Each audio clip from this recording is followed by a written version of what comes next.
السلام علیکم ورحمۃ اللہ وبرکاتہ۔ ایک ساتھی نے سوال یہ کیا ہے کہ حمام یعنی باتھ روم میں پیشاب کرنا کیسا ہے؟ دیکھیے، عام طور پہ لوگ جب غسل خانے میں جاتے ہیں، حمام میں جاتے ہیں غسل کرنے کے لیے، تو وہیں پہ پیشاب بھی کر لیتے ہیں۔ حمام میں یا پھر یوں کہیں کہ باتھ روم میں پیشاب کرنا 3 وجہ سے درست نہیں۔ نمبر 1، وہ پیشاب کرنے کی جگہ نہیں۔ نمبر 2، حدیث میں وہاں پیشاب کرنے کی ممانعت آئی ہے۔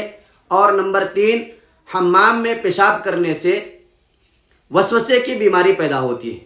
لہذا درخواست ہے، غسل خانے میں جانے سے پہلے پیشاب پیخانے سے فارغ ہو کر کے جائیں اور حمام کو پاک و صاف رکھیں۔